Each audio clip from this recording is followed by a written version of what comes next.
Happy Monday. This is Overpass Live. My name's Eric. I make apps. So this is the weekly live stream where we just kind of hang out and talk about whatever we want to talk about. To me, it's been a very busy week. In fact, it feels like it's been 3 weeks since I've done the live stream, even though it's just been 1 week. It's just been busy. Like, just sometimes, it seems like I'm always talking about how that things are busy. And this is one of the things I always hate. Like, when you work in an office, you ask people how they're doing. They always go, "Oh man, I'm just swamped at the moment." "Oh, Eric, I'm just so swamped." So like, I used to do this thing where I always said like, "I don't got much going on," even though it was like slammed with stuff. But so it's boring to talk about how busy you are. But I guess I'm boring. So anyway, so I spent so here's what I've been working on the last 3 days. 3 days to get an Ionic version 1 app to publish. Like, just, it had like loads of dependencies, and it was like, it has loads of plugins. It uses a UDP, high rate of UDP transactions. There was plugins for all this kind of stuff. I may have to tweak them a little bit, and everything was fine, but it was like done 5 years ago. And the client just wanted something simple, like just a new icon, right? A new icon, easy, right? So, thinking, but I did say, well, I probably should make sure that I should test it out and everything. So I said, so I gave the quote at first. I kind of thought the quote I gave was going to be like, dude, this is like, I feel like maybe this is a bit too much. Maybe I'm quoting too much time on it. But it was not even enough, because I spent 3 days just trying to get it from where it was 5 years ago. So I was always a big fan of Ionic, even though like I did this video about why I'm no longer using Ionic. And now that I have to go back and just make these little tweaks and changes, it was just nasty. And it wasn't like the kind, one of the things where I have all these test devices is because sometimes you have stuff like where you use you're reading network traffic, network traffic not through the computer, but you're like from a device, and then like an IoT device, or Bluetooth or whatever. And sometimes you have to use a physical device, which means you're compiling, deploying to the device, running it, nothing. Compiling, running to the device, nothing. So anyway, I've been doing that and in-app purchases last week. So fun stuff. But otherwise, it's been a pretty good week. So hey, how's everybody doing out there? Let's see who's here. Karun Smith, Haroon Kaint says, hi, dear sir. How are you? I am doing very good, my dear sir. Thank you very much for asking. Yasim Music, hey, how's it going? Chord Funk, what up, Chord Funk? Sorry, was that too much? From the diaphragm, everybody at the same time. Ready? What up, Chord Funk?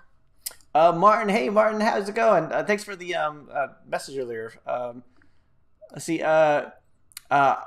Ahmed Mohammed. Hello, Eric. How are you? All in couch. I am fine. Thank you very much. I'm doing really good. Okay, so since last time we spoke, this is the other thing. Like, everything just seems a bit more optimistic here in England. I mean, to me it does anyway, because the weather's been nicer. The nights are getting longer. The lockdown is coming to an end, although very, very slowly. But there's hope on the horizon. Yeah, I think from next week, or maybe it's from this week, they're going to start sending out invites for the over 40s to get their vaccinations. So then, so that's something. And so yeah, it's been all really very positive. And business wise, it seems like so much business is coming over last week. It's just like, and I've just been agreeing to a lot of it. Not all of it, but I've just been like, so I've just been working. Like, I spent like all day. I was in my pajamas until like 1 o'clock this afternoon. I thought, I got up, I'll just, I'll work on I'll just play, tinker with this a little bit, this Corona stuff, not Corona, this Ionic application. Just see if I, like I kept, you doing that thing where it says, screw it, I'm just going to tell the client I can't do it. Just can't tell them I can't do it. And then I walk away, and then I come back and think, okay, one more thing. And next thing you know, it's like 1 o'clock in the afternoon, and I'm wearing pajamas, and I've had to go to the bathroom for the last 4 hours and stuff like that. So too much information. Marco Soares, hey, Eric, any big plans for this week? Yeah, I might go on a trip, might go out to some nightclubs, might, no big plans, just work. Let's see, I've got so much work. Oh, I got a couple weeks ago, because so much new work was coming in, and I thought, and I've been doing a lot of it myself, whereas before I would just outsource everything.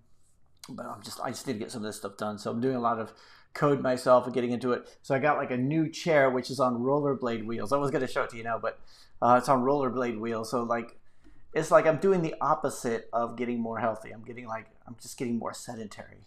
I'm building my sedentary life, but no, it's going good. Sir, you look so handsome. Well, thank you very much. Thank you. I just got out of the shower. I got out of the shower because I went for a run, but thank you very much. Richard Pinniger. Hey, Eric, I'm working on a plan to build an app. Do you always use cross-platform, or would you ever recommend native? I most of the time use cross-platform. I just, I like, there's sometimes I just like the languages of it. Like it's so rare that I actually do anything in native personally that I find it difficult when you have to set up activities in native Android or even storyboards in iOS and everything like that. Although Swift is a huge improvement over Objective-C, at least it's more readable to me than it was before. But for the most part, I try to do cross-platform first. This application I was talking about just now, where it was like I said, it was one where I thought we're going to definitely have to do native. It just requires a high degree of transactions, and this was 5 years ago, and we did it through Cordova, through an Ionic thing, and it worked pretty well. They're very happy with it. Everything works great until 5 years later, 6 years later, when they want to change an icon, and then nothing compiles. But it does now. It does compile now. As of like 2 o'clock this afternoon, it compiled. Everything's kind of up and running. I can change the icon now, right, after 3 days. And then that's why I got dressed. But I personally prefer cross-platform. And I know like there's people out there who say, okay, so there's people who make a very good point about the fact that native is better. And native is better. Native is, it's native. It's, you're never going to have any trouble with native. You shouldn't have any trouble with native, but then you got double the work, and you got 2 code bases and stuff like that. So, and some people are like, and I totally get this. Some people are like, don't be such a wimp. Just learn the different languages, because I work with lots of different languages, and lately I've been doing a lot of stuff in Xamarin, and I've been doing a lot of stuff in Flutter, and I like using both of those, or Dart, is Flutter Dart, and I like using both of those, and it's just. Whenever I have to do something in native, I just don't enjoy it. But if I was hiring somebody, I don't know, sometimes when I hire developers, I'll say I want this done in Flutter, and it takes longer because they don't know Flutter, and they say let's do it in native because they know that, and then turns out they didn't really know native that well either. So I think it's a personal preference thing. But if you're going to hire somebody, then I think to be on the safe side, you should probably go native. But it depends on the application too, because it's really good to lower your costs and deploy to both platforms at the same time. Rebzos, hey Eric, what do you think about React Native?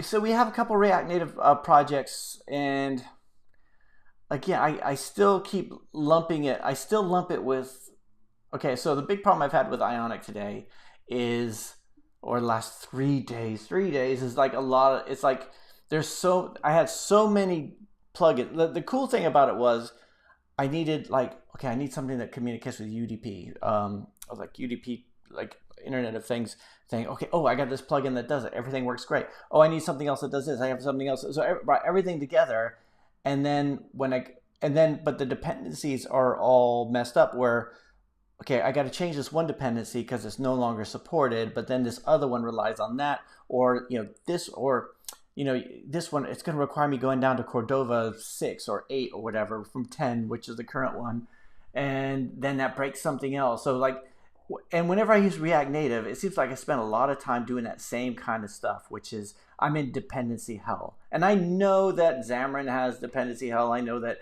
native has dependency hell. I know all of that does, but it gets to that,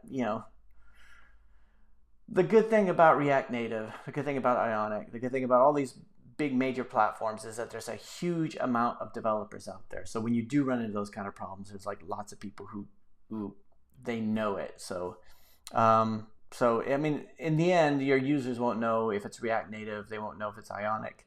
They might. At least React Native is not. I mean, at least it's compiled. Let's see.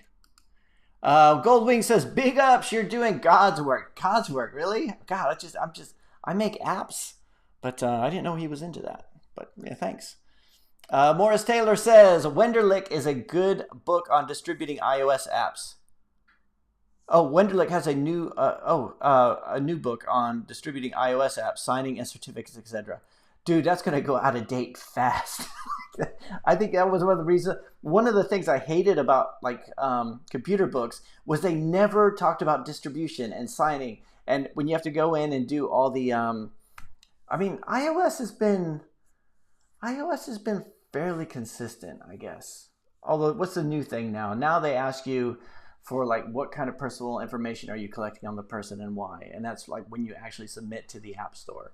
That was something I noticed the last application I deployed, which was a few weeks ago, for a client. But Google Play, it's almost like I've deployed a few Google Play apps recently, and it's weird how Google Play has gotten even more strict than Apple has. They're taking longer to review. It's like they're just, but they still give you so much more information. You got all that reporting info and everything like that. So. Anyway, it's good. We need resources like that, because if any of you guys have ever tried to deploy an application, especially on iOS, you just what the hell? Why is this so difficult? Oh, okay. Oh, you just have to download a developer certificate, and it won't tell you why it doesn't work. That's another thing. The reason why some of this stuff is difficult to test is because the errors you get back don't say, "Oh, you need to generate a different certificate. Oh, you need a different kind of certificate for this." No, nothing. It just crashes. So you're just trial and error. Okay, for some reason when I try to upload this, it's not doing this. I'm getting an error message of something else. Sorry, I'm having a rant. Sorry, I guess I'm just... Here's one of my... this is... at the very fundamental... This, describes the Apple development environment entirely. If you've ever done it. If you go into the plist file, the info.plist on Xcode, it has all those drop downs. It has all the nice names for everything like that, right? If you get an error message, it gives you the underlying XML name. So you don't even know what it is, and you either have to look at that plist file in XML format in some other editor, or you have to Google it. All right, and so then you're you have this weird thing where you're why don't you if your error message you're going to give me is with the value key that's wrong, show me the value key on the editor on the IDE. Now, I know some of you guys are going to disagree with me. Some of you guys, I know you're going to be Eric's a moron. Doesn't he know all you have to do is X, Y, and Z? And apparently I don't know that. But yeah, so that's good. I'm good. We need books. Oh, we need more resources on that kind of stuff. Faster Blaster says, "How do you get clients?" Well, let's see. You need to, it's the same way with the way any business will get clients. You need to it's either going to be inbound or outbound, right? You're going to go if you're just starting out, you might have to reach out and do like when I started, it was doing a lot of cold emailing, right? And with GDPR, it's kind of iffy as whether or not you could do that kind of stuff. After GDPR came in 2018, I remember after sending off a couple emails, somebody says, "Haven't you heard of GDPR? I didn't ask you for you to send me an email," and it got really weird. But I get so much spam that that kind of outreach and stuff. LinkedIn. Okay, so first of all, you identify your. So here's a strategy that we use a lot. We have when we're doing outbound stuff, we have a hit list. So the thing is, you want to get on the radar of the people that you want to get on the radar of. So one of the nice tools you can use is LinkedIn Sales Navigator. And with LinkedIn Sales Navigator, you can find out that person that you're looking for. You could say, if it's for a small company, you might want to talk to the owner. But if it's for a large organization, you might want to talk to the head of whatever, marketing or technology. Although head of technology, it's more they know their own, they have their own developers. They don't think they need anything, but marketing thinks, oh yeah, they need something, you can dazzle them or whatever. Or it could be if it's an educational app, it could be the head of the education department or whatever. So you think that, and you can reach out to them and try to get on their radar. And that's a slow process. Or you could do like I do, which is just put some content out there. Because for me, I've tried. I've been to lots of networking events, And I find that people who go to networking events are like 90% of the time, well, probably even more than that. I mean, everybody's a seller and nobody's a buyer, right? I mean, you might make those connections and everything like that.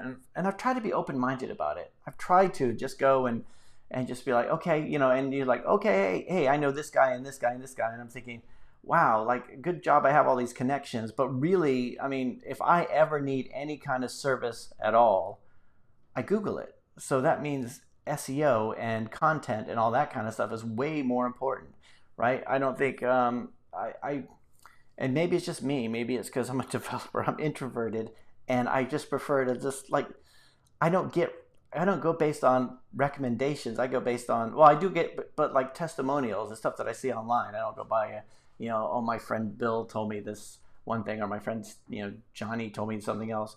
So is that rambling? You want me to go? I could go into more detail about that, but there's like loads of different ways of doing it.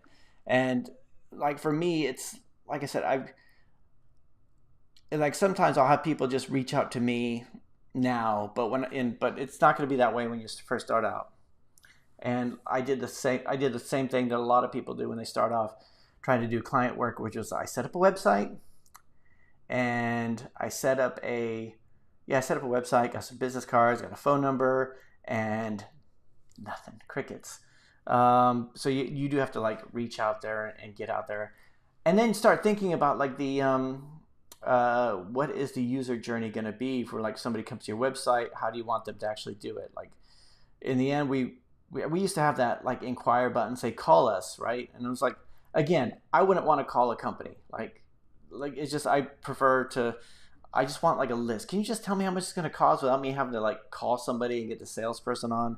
So that's why we set up the form and everything like that. But I'm happy to go through a lot more of that stuff. Let's see. BizYjeet, hey, how's it going? Angelina, hey, how's it going? Did I call you Angela?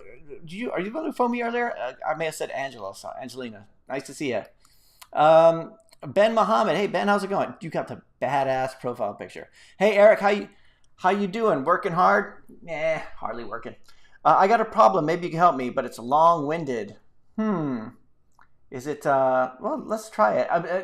I don't want to see a stack trace. That's the thing. It's like I've had people send me stack traces before, and it's like, ooh, like if you like, yeah. I a couple of years ago, I had somebody send me a stack trace on Snapchat. So like I had like 30 seconds to look at it, and I was like, I don't know what code triggered it. I can't like all that kind of stuff. So, but yeah, if it's something I can help with, let me know. Cordfunk says, yo, Eric, I'm curious. All right, that's good. That's good. Curiosity's good. Have you had a client approach you asking you to doing smart contract development? No, I don't know what smart contract development is. Did you refer somebody, or is it just something that you had this happen? But no, I can't think of. I don't know what smart contracting means. Kevin Hawthorne, hey Kevin. Good evening, Eric. Just wanted to say thank you for all your videos that you did. Hey, no problem. Thank you for watching them. I really appreciate it. Harun Keith says, how are you, sir? I'm good. I have a question for you. If 2 apps are suspended in my Play console, then I transfer all my apps to another Play console. Is that a question? Okay, if only one app is suspended in another Play console, will the Play console be suspended? I don't know. I think having the two suspensions, I would like tread carefully. I think setting up a separate one is going to be weird. It's like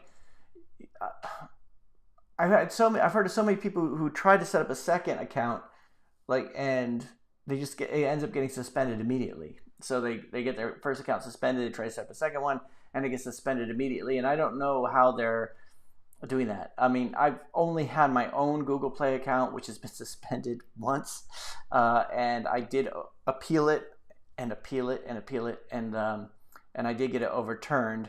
But I think I would do that. I mean, even if you had a suspension and you're like, you know, I've had suspensions of apps where I thought, I didn't really care about that one anyway. But then there's that, you know, I probably should get it overturned regardless, because It's that whole the language they use of if your developer account is still in good standing, you're like, what's that mean? Like I'm generally a nice guy, right? I'm not trying to do anything wrong, but so I would try. I've never had more than one account. I've been tempted, but it seems like a lot of work to me. I mean, anybody out there who has more than one account that you're willing to admit to, I'd really like to know. Cortfunk says Swift is fantastic. Yeah, it's actually it's very it makes it something that's readable. So like if you are doing native development, then it's not that far removed from other language like Java and C# and JavaScript and all that kind of stuff. I mean, it's Marco Soares. Hey, Marco says AdMob finally removed my limit on ad servings. Ooh, congratulations. Do you know if I could how I can prevent it from happening again? I don't know. It's kind of weird because you don't know how. Like, it depends on how it happened the first time. There was that email that came out last week where they talked about how every new application is going to get that limited, the review process where the ads are going to be limited to begin with.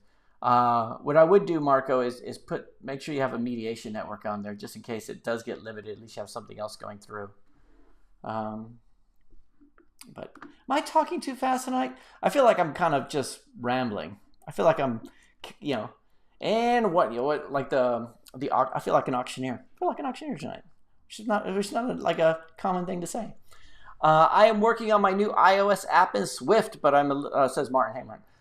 Says, but I'm a little bored. I'm thinking about learning C#. Is it perspective language? I don't know. So you're doing objective. So you're doing Swift, and you're going to C#. I don't. What does perspective language mean? It's not a dynamic language, but it's I don't know. C#'s been around a long time, and I really like working with it. I don't necessarily like the Microsoft ecosystem. Like it just like a lot of the stuff that's Microsoft based is, and I've worked in the Microsoft ecosystem for a long time. So if you work at one thing, they kind of try to get you to go like a certain way. So you're like, if I'm doing C#, then I'm obviously I'm doing Azure, right? Or if I'm doing or using SQL Server or whatever. So it's but I mean, I guess that's kind of the same with other stuff too. I mean, if you're doing iOS development, they might want you to use iDrive. No, is it? Oh, yes, iDrive. Why am I blanking on this? So you back up to iDrive. Is it iDrive? But yeah, I mean, it's I enjoy working with it. But the thing is, going into C#, there's like loads of people who that's their core language. Like there's loads of banks, there's loads of corporate jobs which are C#. So if you want to get into the corporate area, then that's kind of the language of that. But so I don't know. So I don't know what is a perspective language. I suppose I should look that up.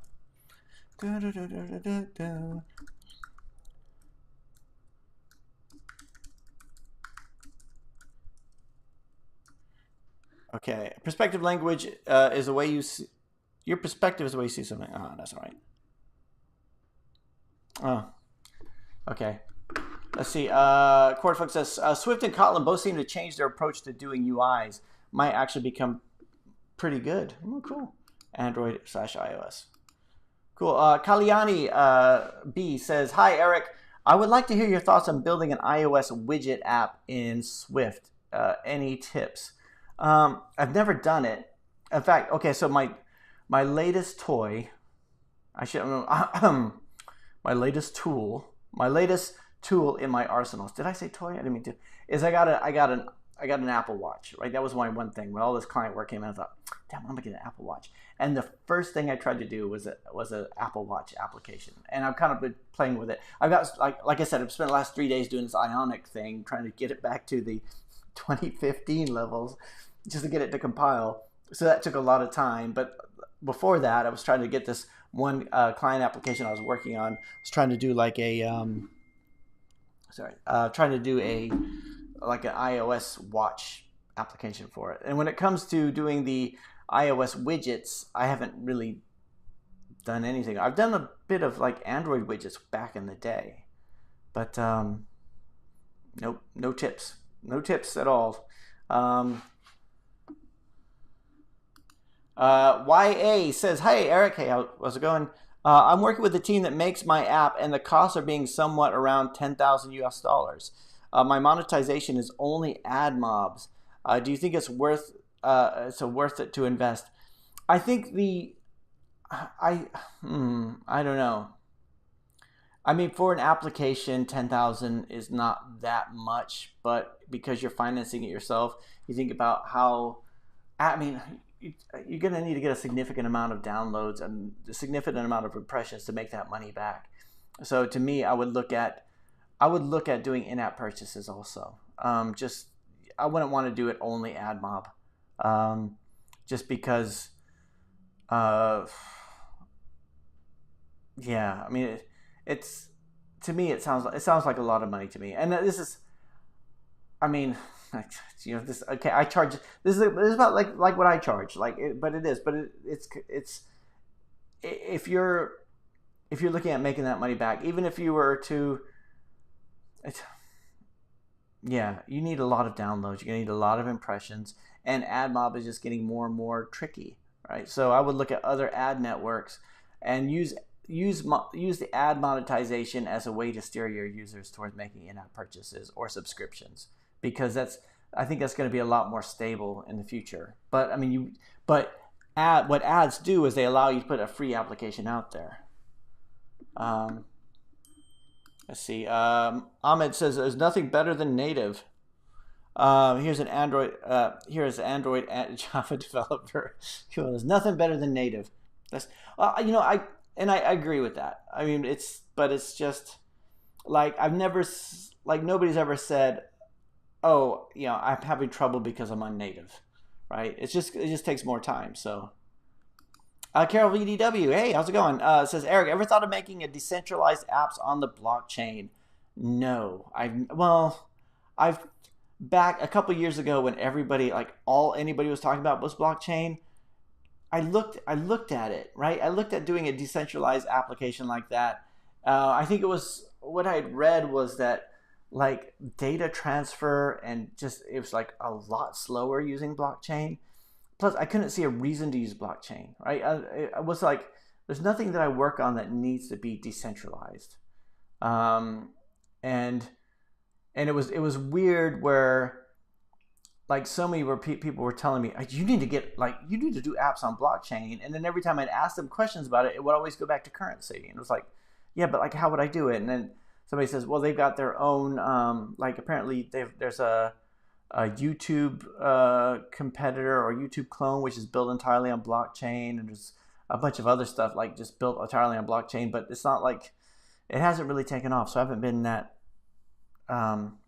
Yeah, it's like it hasn't really excited me at all. Like it seems like it'd be like learning a new technology just because it's cool, which like I do that all the time, right? I'm not saying that's a bad thing. Sometimes it's cool to just look at the new technology, but I haven't. And thanks for the thumbs up, everybody. By the way, I have not got a single thumbs down yet. So if you feel a little bit like I hate that guy, hit me. Give me. Let's see. Of course, folks says part of me has been thinking that maybe I should only do native development moving forward, make it excellent, and take advantage of everything that's native. When you think about it, purchases are distributed. Think about how purchases are distributed. It might make sense thinking about the Pareto distribution. Yeah, maybe. I know last week we talked about the Flutter jank issue. Right, which you guys talking about how was it a tech? You were talking about how tech lead. Thanks for the thumbs down. We're talking about how tech lead was talking about the Flutter jank and animations, and I was kind of like I was looking at that too, thinking is that going to be an issue going forward? But I don't do a whole lot of animations, like unless I'm doing a game. And if I'm doing a game, I'll usually go with the Solar 2D/Corona route. Um, but um, but yeah, you're you're right. I think for me, it's when somebody says they're only interested in doing Android, then in that case, maybe it is better just go native. But for me, I like to do it for both platforms.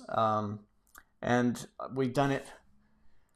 So we've done a few we've done a few applications for clients where they've been done in native, and we have to double the testing. I mean, we have to. You should test on both platforms anyway, but you have to double the testing just because the code is completely different, right? You got two sets of developers. You need them to start talking to each other, and a lot of times we got the iOS version. Hey, where's that Android version? Or vice versa. And it's like, we're going to make sure we get it right in iOS, and then we're going to give it to you in Android. And it's like, so it just adds second, because it doesn't make sense to have two simultaneous projects in two different languages going forward by two sets of developers. I mean, unless you're the developer, like you're going to focus on one of them, so you get all that feedback and everything like that, and then you can make the changes to the other one. But yeah, maybe. It's Leonardo. Sorry, sometimes I feel like I talk too much, but yeah.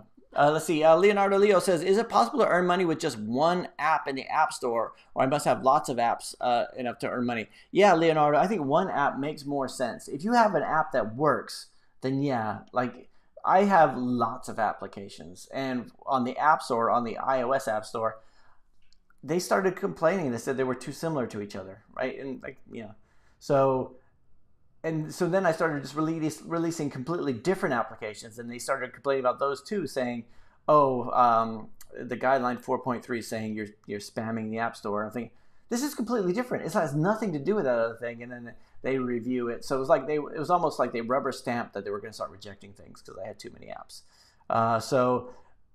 And it's also every time there's like an update where you have to you have to make changes for something, Google Play policy to add whatever, say if it's a news app, or maybe convert it from 32-bit to 64-bit. Although you're not going to do that again, convert it to whatever, 128-bit in a few years or something.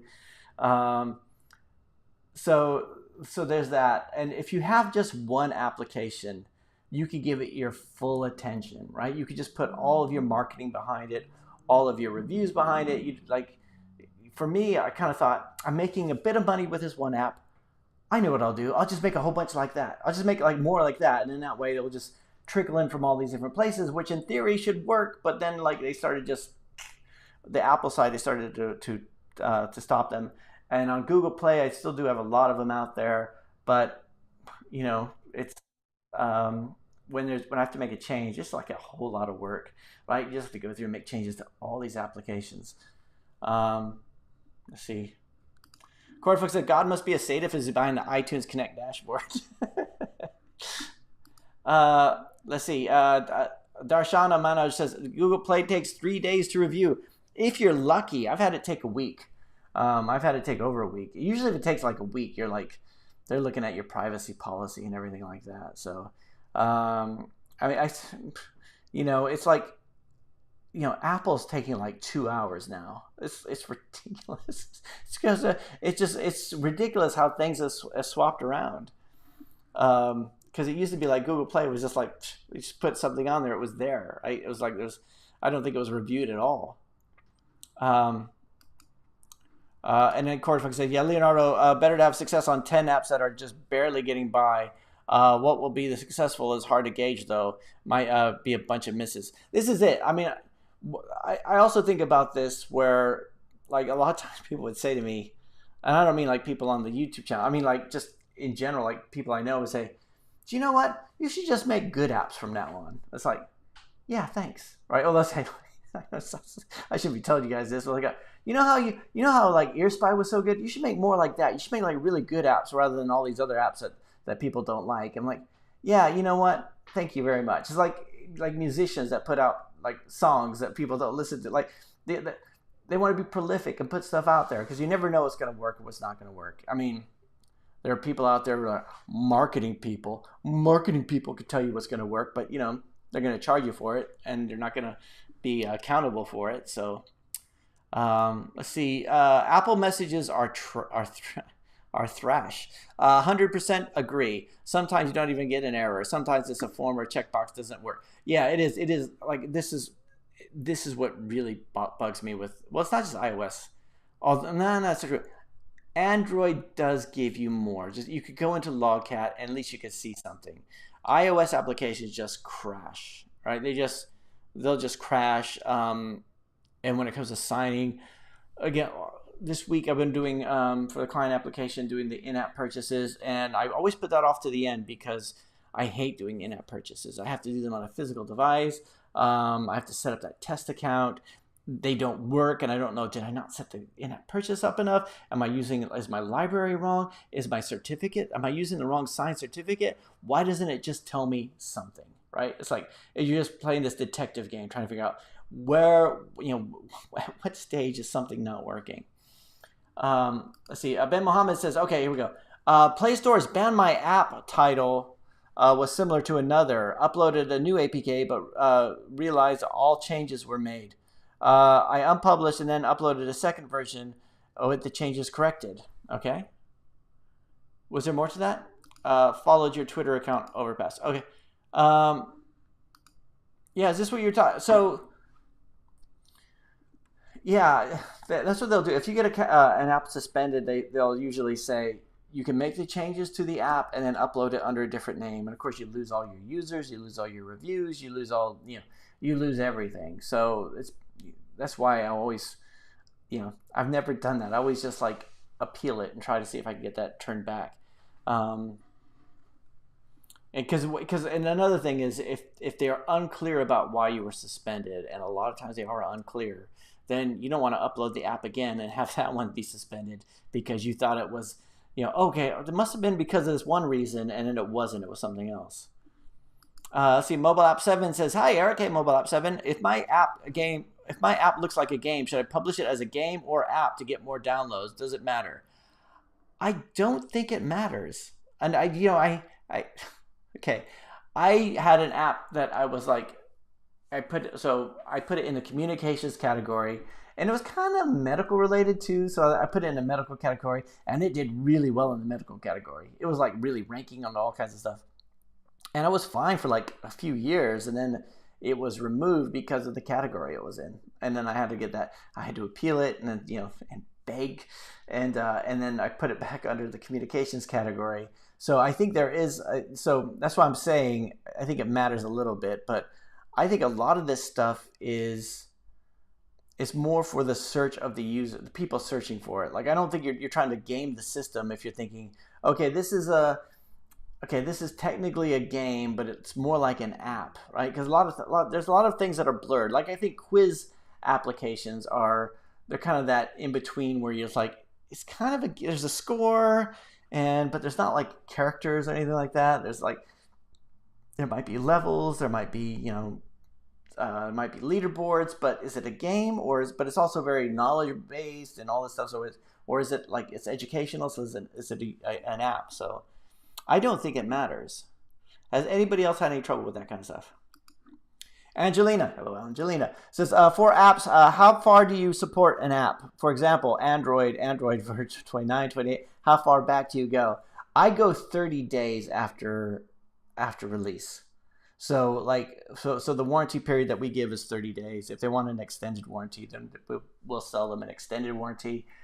But sometimes they have to come back. So the things that we've had either my developers or myself have had to fix have been like, we had one that was based on Dropbox API, and that was a Dropbox API version 1, and then it moved up to version 2. We have a few different types of stuff like that. And sometimes development can go on so long that by the time you actually get to go live, it's like it won't even work on the newest system, or it's like you've got some sort of issues with something else. So it's like, and that's always what I think that's something I'll support. So if it's in the terms, like if I'm doing something for somebody else, like you have to make sure it's in your contract that you're not going to support this thing forever, because some people, that's their assumption. It's like, they're going to say like 3 years from now, they're going to say, It doesn't seem to work on iOS 17 or whatever. Yeah, 3 years from now. Like say it doesn't work on iOS 17, and you're like, yeah, but it was like built whatever years ago. So that's something that's you have no control over. You can't support things for the rest of your life. So I always say 1 month, and sometimes I'll have clients say, like in the negotiation, they'll say instead of 1 month, can we make it 3 months or 6 months, and that will be maybe I'll do. It's like it depends on how much I want to work on it, and if if they seem like they'd be like if they seem like they it's like sometimes you just get that good feeling about a client. You think first of all, this sounds like it'd be really cool to work on. They sound like they'd be really fun to work with. Or sometimes it'd be like okay, they've already asked, or sometimes it might be like we haven't even started yet, and they've asked for 10 changes, and it's like oh, this is going to be like a higher maintenance client, or this is going to be like a easygoing. So it depends a lot of that kind of stuff. So, and then there's other ones where we just like say, so like on one of the versions of our contract, it's like you get like 1 man day a month or something like that. I think that's what the 1 man day a month, which rolls over, so which helps.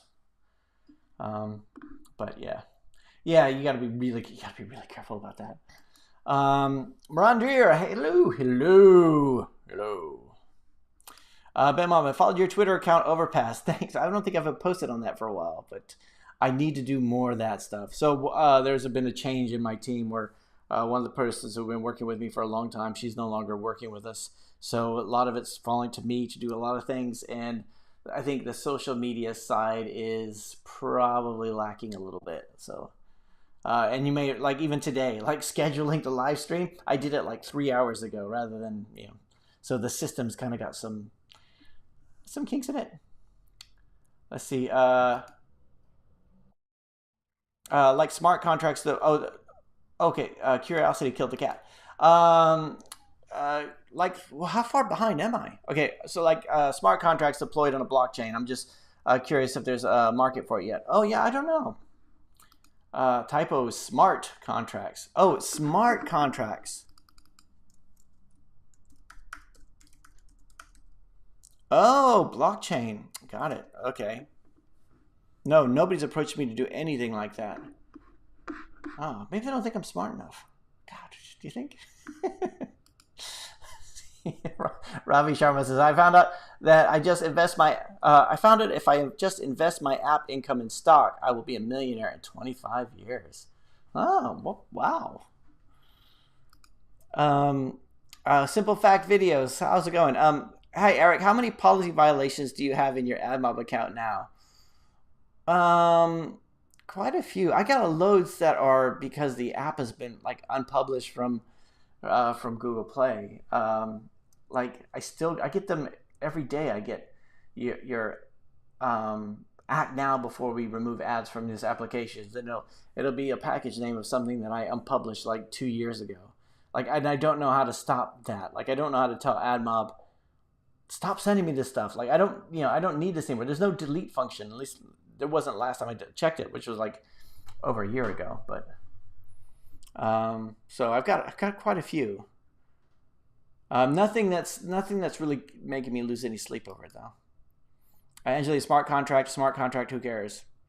Come on, you got no arguing. Simple fact. Hi, Eric. Per month, can you approximately say how many times AdMob sent you violation emails, or if it was for unpublished apps? Per month, about 30, I think. Actually, I can show you that, can't I? Let's see. I'll show you my inbox. I can't show you my AdMob, but I can show you my inbox. Let's see. Just a second.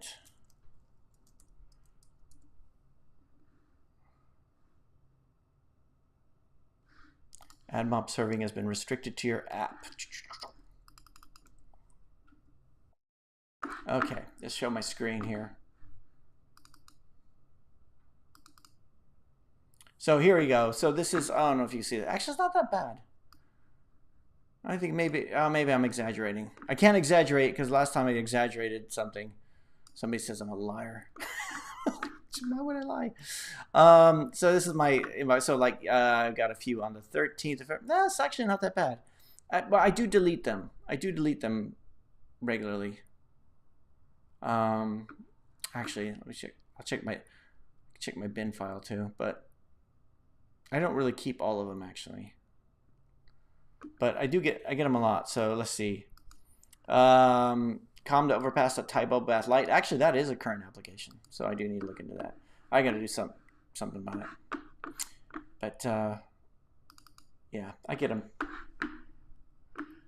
Fist 007. Hey, Fist 007's here. Party started.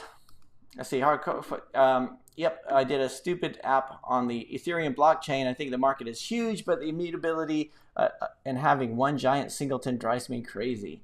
Wow, you guys are way too smart. Let's see. Fist 007 says, I'm a bit late today. I'm working on a client web app project. You tell your clients to wait. You have to come onto the live stream. Looks like I have to take a look at it.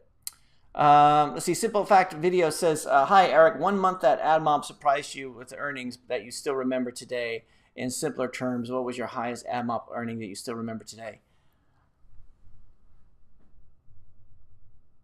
There was, there was one day, I think it's always been December. It's probably December like 2017 or 2018, where it was just like it went up so quickly, just the RPMs went up so quickly on the run up to Christmas that I thought, this is it. It's like, I thought this is like the way it's going to be. Like it didn't even like coincide. Like in my mind, I wasn't thinking, oh, it's because Christmas is coming. It was just like, I thought, oh, this is it. It's starting to climb. But yeah, it's usually in December where it goes up a lot. Let's see. For the nothing is better than native note, nothing is better than the right tool for the right problem, and nothing is worse for the wrong tool than the wrong tool for any problem. Yeah, I guess. So here's an example of one where the right tool for the right problem. I have like I said, I have a client application that was done a few years ago, which connects to the Dropbox API, right? It works pretty well, but they don't want to use Dropbox anymore. They want to use, I'm telling you this, but I'm not telling you who the client is, but I'm just talking about technology, so I think we're good. But they want to connect to OneDrive rather than Dropbox. So, I'm looking around at different APIs and stuff like that, and to me, like if I'm going to connect to Microsoft OneDrive, then Xamarin seems like it's already got like a bunch of libraries for it. It's going to make like that part of the task a lot easier. So I'm thinking maybe I'll just do this in the Xamarin, because that is something where even though like the different, like the foundations are Android, which is, Java, whatever, Kotlin, iOS, Objective-C, Swift, but then I have this other thing over here, which is OneDrive, which would be like, .NET would do really well with it. Of course, they've got a REST API, so I could do that, but then I'm wondering, I just couldn't find a really good Flutter API for it, or stuff. So, and a lot of times also when you're interfacing with some other platform, you'll also get the fact that they'll release an SDK for you, but a lot of times they won't do these other cross-platform stuff. They'll say, here's our Android SDK, here's our iOS SDK, and then like if you're going to go outside that and do one of your own, then you're kind of like, either you have to find some way to communicate with those, or do your own, or find somebody else who's got something on GitHub or something like that. So, Shafiq says, hey, Eric, thanks for sharing. No problem. Thanks for coming. Let's see. Corefocus says, you have to choose your level of abstraction. If your app is just a bunch of forms, why the hell do you do native? Yeah, that's kind of what I think too. If you have a game, so if you're going to do a game, like you would have a high frame rate in something like, you'd have a high frame rate in native, but you'd also be writing that game loop yourself. So why not use something like use Solar 2D or Unity or Cocos 2DX, something like that. Metal/OpenGL. Let's see. Hi, do you set your ECPM floors in AdMob? Yeah, I do.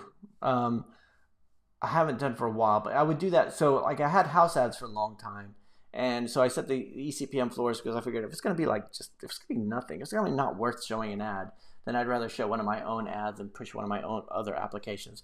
Or even, so it was like, so I set it up so that if it was in the UK and the eCPM floor was 10 cents or something, if it was below that, then just show an Overpass ad and try to get clients that way.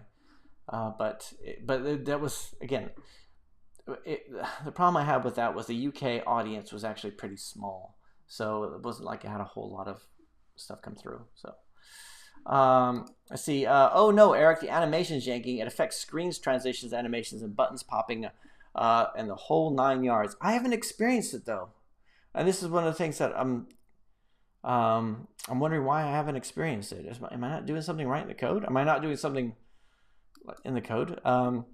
Celtic Whispers, hey, how's it going? Says, great to be here. I'm glad to have you here.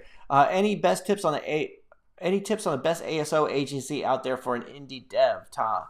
I don't know. I mean, I think ASO is pretty pricey. I mean, I've only spoken to a few ASO agencies. I mean, if you look at Steve Pyung's channel, App Masters, he talks a lot about ASO techniques and stuff like that. But if you were going to hire somebody to do it for you, I've never really heard from anybody that was like not expensive. And so to give you an idea, like, well, this was like 3 years ago, 3 or 4 years ago, I had like an ASO company contact me, and they said they were going to charge me £4,000 for the initial assessment. So basically they weren't going to do any code, right? They're just going to tell you what to do, right? So it was like, already I'm like, wait a second, I'm going to hire you and you're going to give a bunch of stuff for me to do the application. And by the way, it's all academic until it's tested. And then £1,000 a month so that they could like tweak keywords and backlinks and everything like that. And it was also, I just didn't think it was worth it. Like I just, obviously if it was something that would have raised my income to above those levels, then it would have been a no-brainer, but I just didn't really trust them. So, and I'm, maybe it's my lack of trust that's the reason why my apps have never really skyrocketed the way that I hoped they would. Ravi says, how long do you think it will take for publish my Unity 3D app on iOS? Is it a lot of work to publish on iOS? It's mainly just signing it. Like the review process is really fast. You'll need to test it on a device, and you need to generate a developer certificate. On your computer, and then you need to set up an app identifier, and then tick all the stuff that you want. Like if you want, well, push notifications are turned on by default, and so is in-app purchases. But if you need something else like Apple sign-in or something like that, you have to turn that on. And then you generate the provisioning profile, and you could do this is where it becomes a nightmare, because okay, you do the developer provisioning profile to test on a development device. Although you could just do automatic signing, but then like push notifications might not work, whatever. And then you can do an ad hoc certificate, so you can run it locally on specific devices which you set up. And in order to do it, you have to get the UDID of the device and put it into the App Store. And a lot of times I'll have developers work for me, and they'll say, can you send me your UDID, or can you send me the client's UDID? So I've got this weird thing where I got to go to a client and say, can you give me your UDID? And of course they're going to say, what's a UDID? And I'm going to go, okay, all you have to do is plug in your iPhone with a USB cable, go to iTunes. I don't have iTunes. Okay, just go into, are you on a Mac? No, I'm on Windows. Okay, it's like, and then you just, it's a nightmare scenario trying to get a client to give you their UDID. So that's the ad hoc certificate. And then you got the actual certificate, which is the one that you actually release with. And there's times where I just have so much trouble running on a physical device that I'll just like deploy to iTunes. So I'll deploy to the App Store Connect and go to Test Flight just so I could download the stupid thing and see if the in-app purchases work and the push notifications, stuff like that, right? So it's already this, it should run on the local device, but sometimes I have trouble with it. And I wonder, again, it's that thing where you don't get enough feedback. So you're thinking, did I set this up wrong? Or is it just, either I set this up wrong or it's not working. And then you just, it could be frustrating. That's all I'm going to say. It can be frustrating. So yeah, it's a bit of work. Let me know if you guys disagree with me on that one. I just have so much trouble with the Oh, and the other thing is, if you do use, this is a thing that you like, the developers I work with, I have to tell them this because you think they'd know it. When you do your first release to test flight, if you want your clients to look at your application, you set it to build to version 1.0. You set build number 1, right? It goes through a review process. It could take a day or so for Apple to approve it. So even though it's test flight, it's for beta users. They still have to approve it. But when you do the next build, you don't change the version number. That's key. Like, it's still version 1.0, 1.0.0 or whatever. And then you change the build number, and then that way it goes through automatically. So you could do those. So once you do that first review process, it goes a lot quicker. And I've had developers I work with who just, despite the fact that they were iOS experts, they didn't know that. So like every time they would push something out the test flight, we'd have to wait a few days. So let's see. Chansa Musanda. Hey guys. Hey, how's it going, Chansa? By the way, for those of you guys lurking in the shadows who never say hello, say hello. Come on. Don't be like me. I never say anything in the chat. But just say hello. Just say what's up. Colt. Hey Colt, how's it going? Say a long time no talk. I know. Do you ever just sit down and code for fun? If so, what was the last thing you made for fun or as a hobby? Love the channel, brother. I do. I don't know. There's a lot of stuff I'll do. Like, it never starts off just for fun. Like, I'll sit down and I'll do something where it is fun, but I'm like, I think I always start like thinking, okay, if this works, it's going to be like big. Like, I'll start a project and I'm just tinkering. Like, I'm tinkering with something, and most of the time, the last thing I did was just Firebase cloud functions, right? I was thinking, okay, could I get this to send a push notification? I could do and how could I get all this stuff to work together, and how much can I abstract something out? So that is probably, like, I say every time I do something like that, there's like in the back of my head, I'm thinking, ooh, if this works, this will be like a really cool app. This will be a really cool project, right? But then there's part of me also thinking that I'm just sort of, farting around with it. I'm just messing about with it. So I learn a lot from that kind of stuff. But it's not like it's, but it's always thinking that. So it is fun. I mean, I enjoy doing it, as opposed to like you got a client application and there's a deadline looming and you're like this. It's like the Ionic thing I've been working on, trying to bring that up to date. Everything is just there's no fun because you're just under pressure to get it done, and you're just like, you're doing it for somebody else. But yeah, I think so. I mean, what do the rest of you guys? I mean, how much you guys just code for fun, or do you let's see. Vision Nielkin. Hey, how's it going, Vision? I want to talk about WandaVision. That's what I've been watching this weekend. It's really good. I mean, it's the first couple episodes suck. I was so disappointed with WandaVision, and then episode 3 and 4, and then it's like, there you go. There goes the weekend. What do you say about the new updates on Google AdMob and Play Store? I think Play Store is really complicated now. It's in terms of the AdMob one. I haven't really looked at it very much, but Play Store, it's like, it used to just make more sense to me the way everything was laid out. It always felt like App Store Connect, or sorry, iTunes Connect, what back in the day was just kind of weird the way everything was laid out. But Google Play made sense to me, and now everything is just bizarre. Like, it's just I don't like the fact that whenever you're releasing it, like simple things, that's just releasing a production application. You have to go to releases, do production, create a new release, do all that stuff, and then you go through, and it's like, it feels like you just at least it tells you what you haven't done. Like, oh, you can't publish now because you haven't done this other privacy checklist. You haven't done this thing over here. You haven't done this. It just seems like a much more complicated project. But it does, unlike the App Store, unlike iOS, at least it tells you what you're not doing right. Like, at least it sends you off in a certain direction. Right? And then and it's also this weird thing where it says, it might say in production, but when you go into the page, it says it's in review, like for an update. So there's been times where I told my client that, oh, their update is live, and then I go into the dashboard and I realize, okay, and that little text that says it's still in review. So so that I don't like. Like I just, but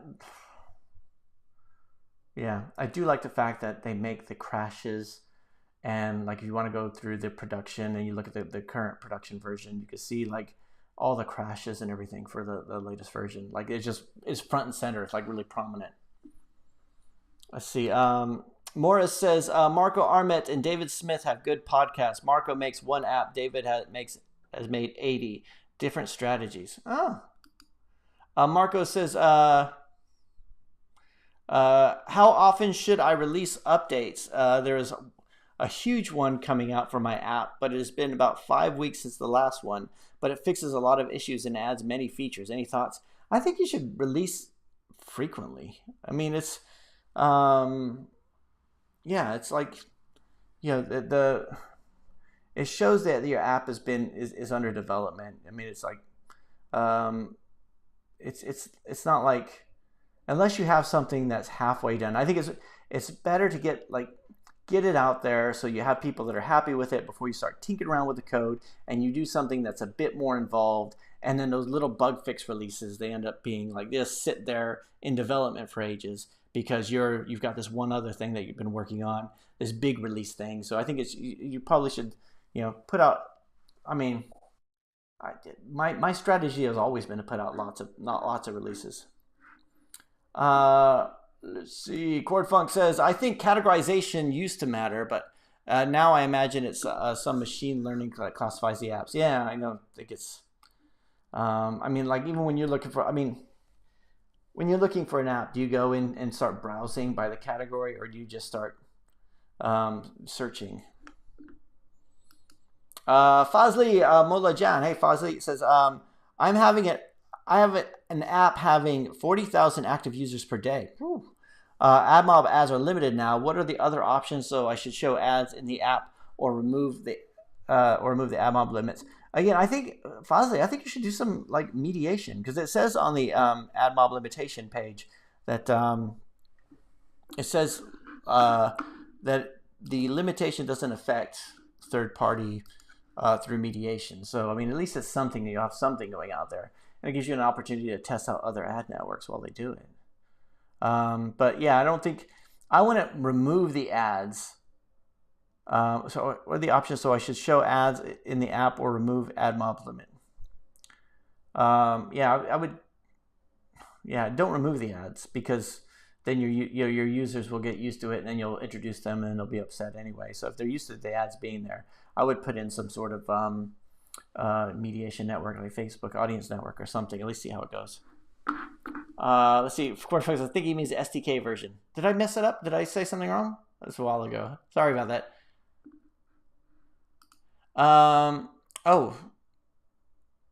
Let's see. How many years have you been on Google AdMob, and what update changes have you regretted?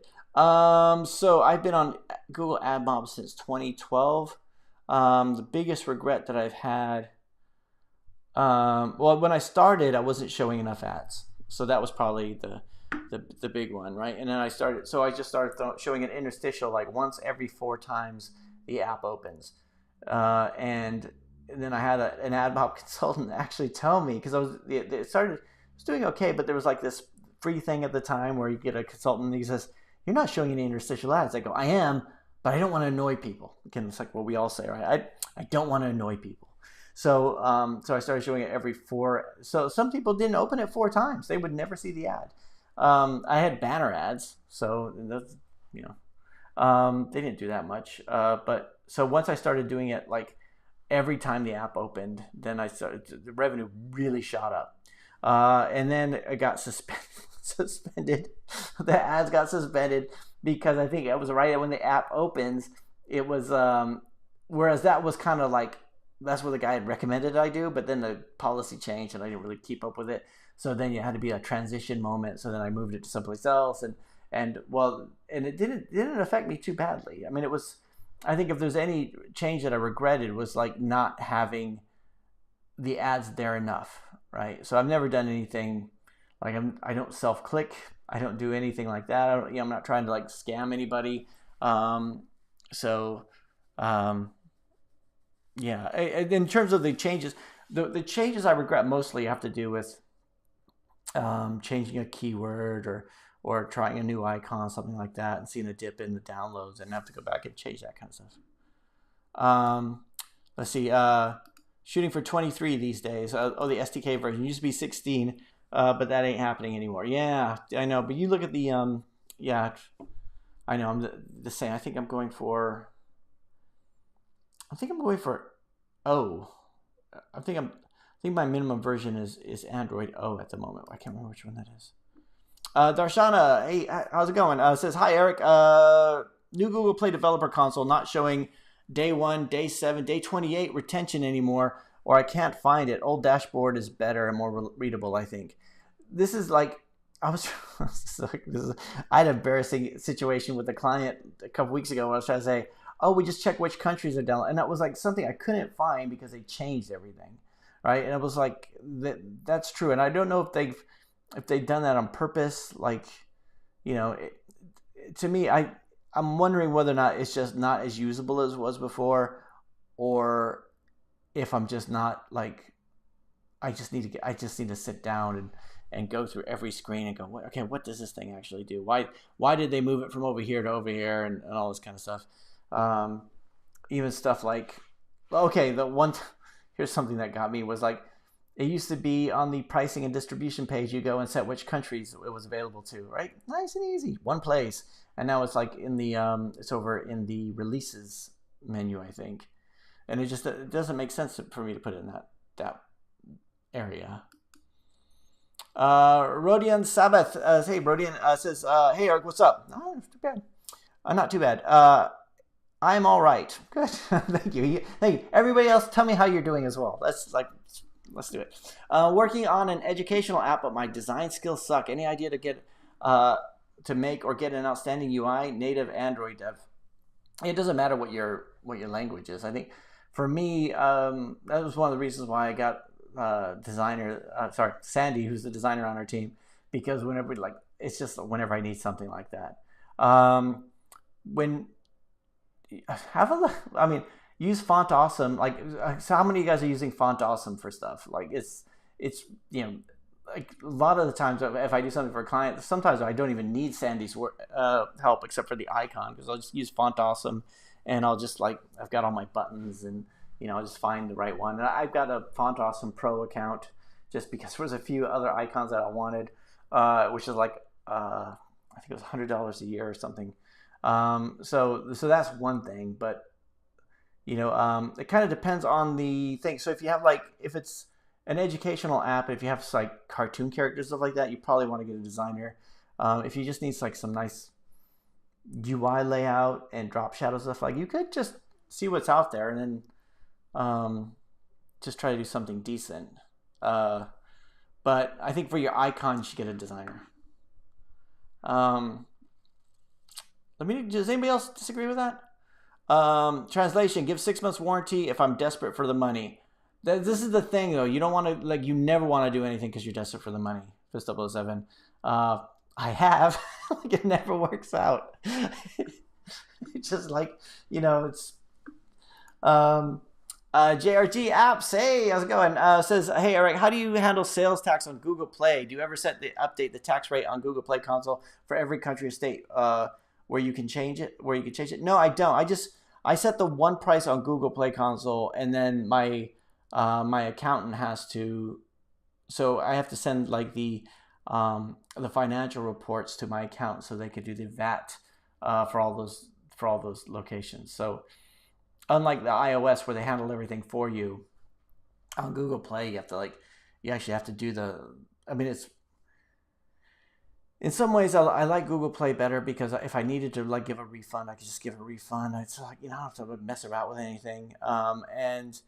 But they also have the whole tax thing where it used to be it used to be Google Play would just they didn't really care, and it was it was your problem. And so I'd ask my accountant, he didn't know, so he started checking all these places. And then in the end, he's got to do it every 3 months. The VAT used to be VAT Mini One Stop Shop. I don't know if it's still called that, but I know they still do it every month. So different countries in the EU have different VAT stuff. So I don't handle it myself. I let them do it. Let's see. Morris Taylor. So just kidding. I got it. Fist007. Morris Taylor says, I will put 3 apps in the App Store and then decide if I want to keep at it or not. That makes sense. I mean, let's see. Hagler, Miguel Galedo Potosino says, in what currency is more convenient to get revenues payments from AdMob? I get my revenue in British pounds. So I don't know which is the most convenient one.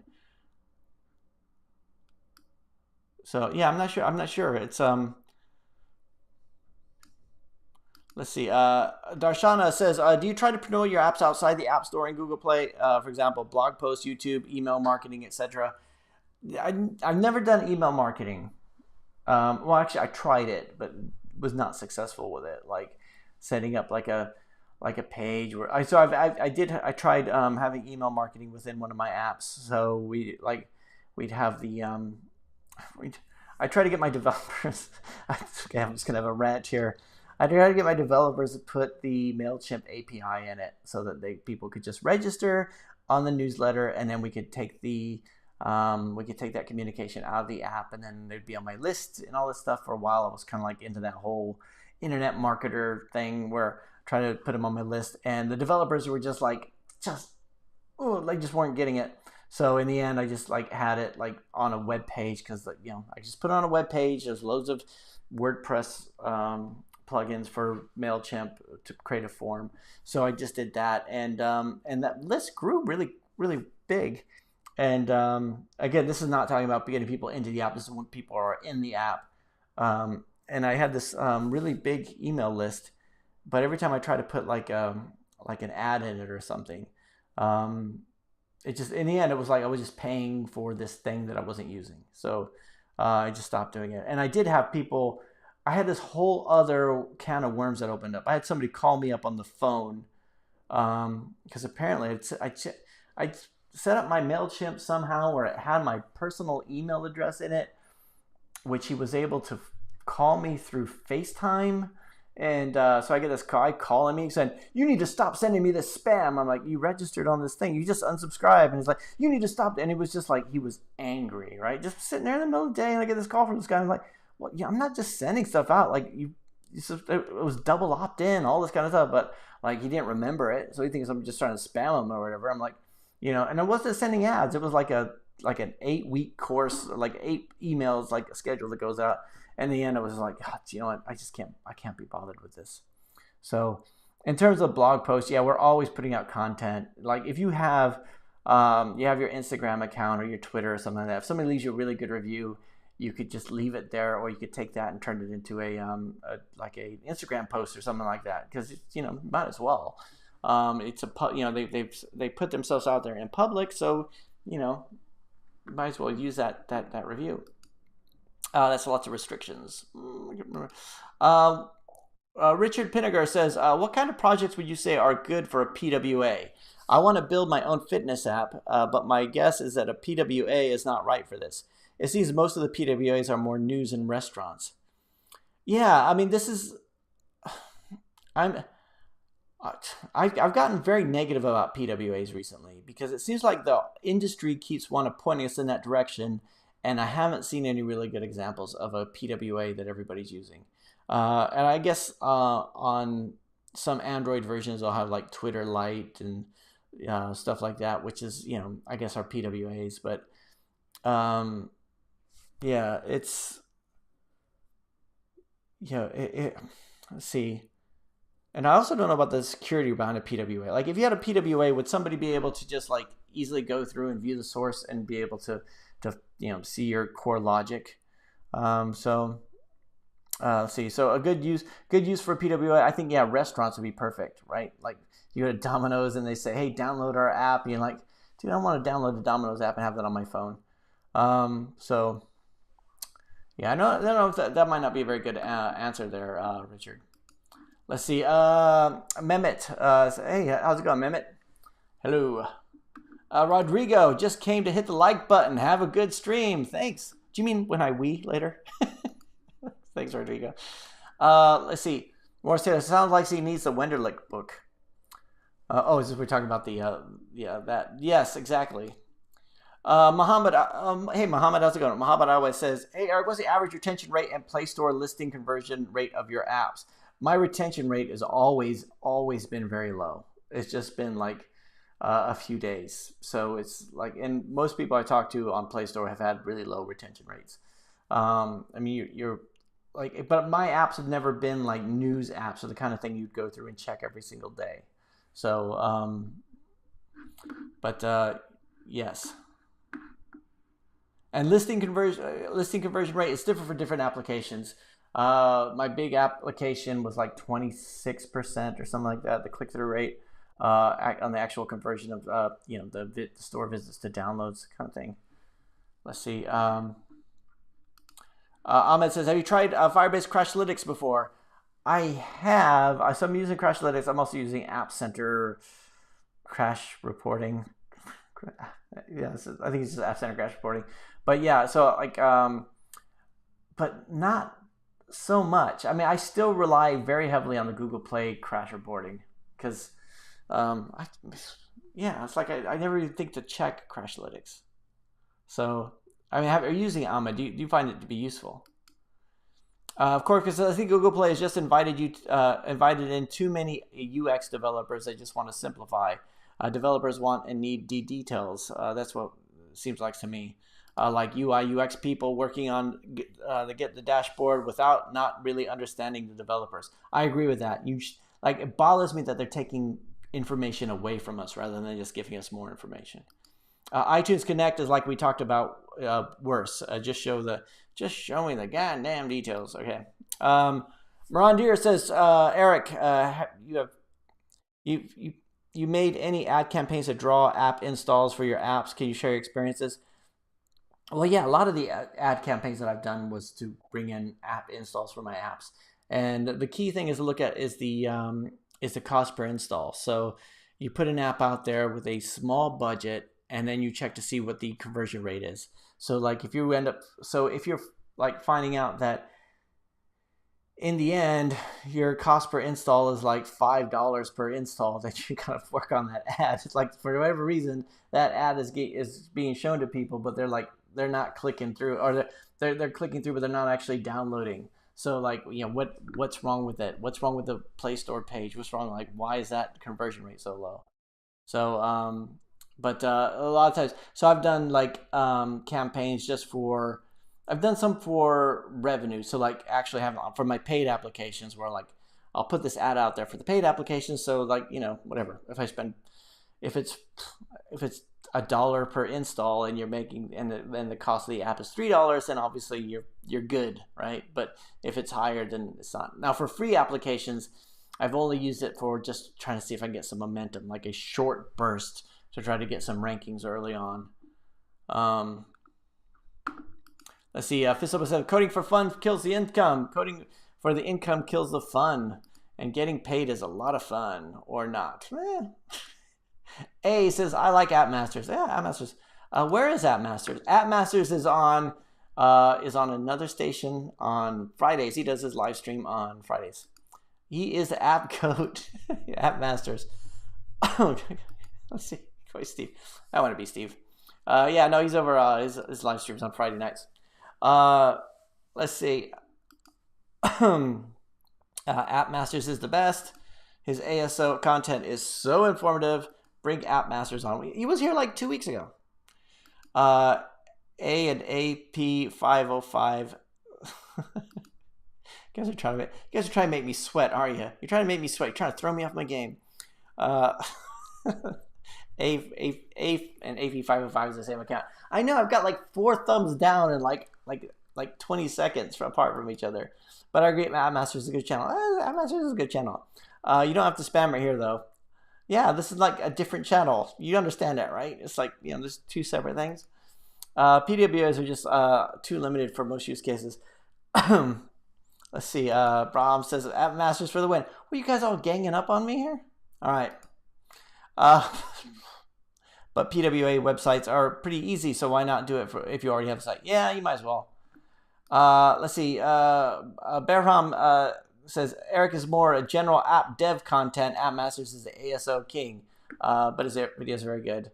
Eric, you should do ASO tips. Yeah, but like I said, I'm more of a developer. Like I know a few things on ASO, but it's like I don't sit there and like if you watch Steve's content, he'll like sit down and he'll pull down the data and he'll start looking at it in spreadsheets and he'll start trying different stuff. And I only try stuff on my own applications. I'm like not an ASO guy. I'm a developer. I'm a developer and I put apps out there. That's kind of my thing, right? And I'll share with you guys what I know or what I don't know, but I'm not an expert. So let's see.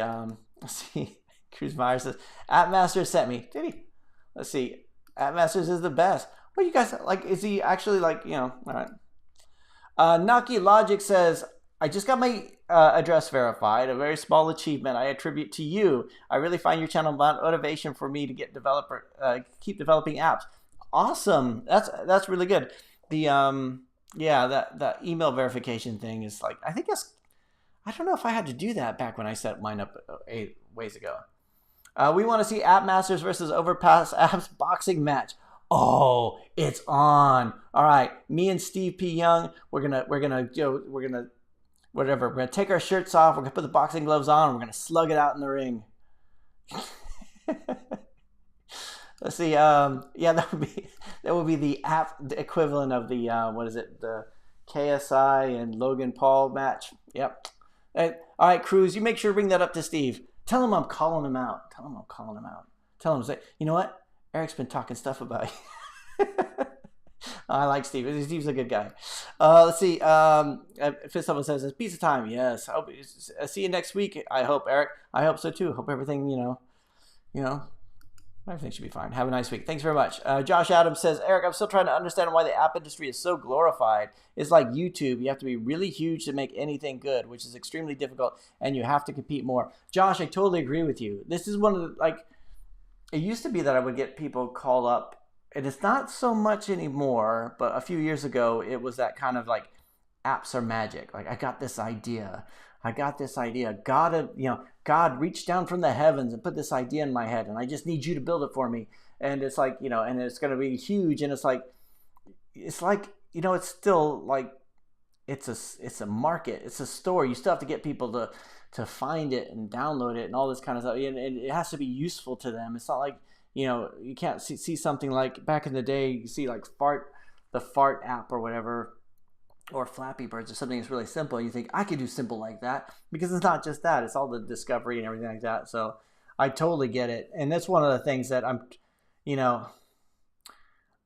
trying to be really honest about, like when I do my revenue report and like when I do my revenue report, stuff like that, I'm trying to be honest about what it's actually doing, and not like, I'm living this lavish lifestyle. Although I was driving around on a Mustang for a while, which was awesome. But, it's like, we're all just, we're putting stuff out there. We're putting products on the market, and we're trying to get people to buy them.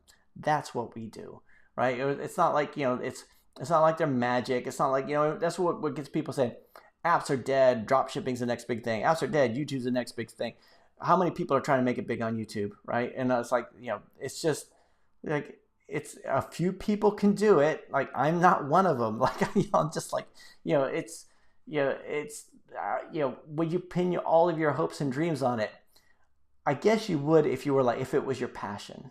But if you thought it was just something that was easy because you saw one guy do it successfully and I'll just do what that guy did, then it's you're going to burn out, and you're just not, you're going to get frustrated early on, everything like that. I like making apps. I like doing software. I like, to me, it's fun. It's fun to, create things and put stuff out there, and looking at the chain of code, everything like that. For me, it's never been like, this is going to be lucrative. I mean, there is a thing with applications where it's easier to beat people to make purchases, all that kind of stuff. But which makes it easier. But yeah, anyway, good. It's a very good point, Josh. So I'm going to start wrapping it up here. Let's see. Julio Iglesias. Julio Iglesias. Do all the good as I loved before. Sorry, I bet you get that all the time. What about making a new social app? Yeah, I mean, I've had a lot of people contact me trying to do new social apps. Something's gonna rise up. I mean, I think, I don't think Facebook's gonna be top of the heap forever, but it's gonna be like, yeah. That to me, it sounds like it'd be a big task. With a social app is only useful when it has a lot of users, and then getting a lot of users is going to be the problem. Let's see. Most markets that are open are competitive. Yep. See, Biswajit. Good night, Biswajit. Have a good evening. Good night, Biswajit. Darshana says, I hope I can go back to 2010 and make all the Angry Bird games before Rovio. Yes, we do. Yes. Yeah, that's right. Well, the tools are getting better. It's fun because I used to work in a corporate environment and make a lot of like reporting apps and stuff like that, and which was kind of fun. And it's fun when I get to do that kind of stuff now. Like I actually kind of like doing business apps sometimes, just like a nice little how would the user flow go here, all this kind of stuff, and sometimes doing client work is not as bad as sometimes I might make it sound. But anyway, everybody, thank you for joining the live stream tonight. I know we hour and a half. Oh my God. I'm gonna eat something really nasty and greasy and just oh my God, it's gonna be so terrible for me. In fact, I'm already looking forward to feeling the regret later on tonight after I eat whatever it is I'm about to eat. But it's gonna be great. Thanks for joining the live stream. Hope to see you guys here next week. Have a great week. Stay healthy, stay safe, and I'll talk to you next time.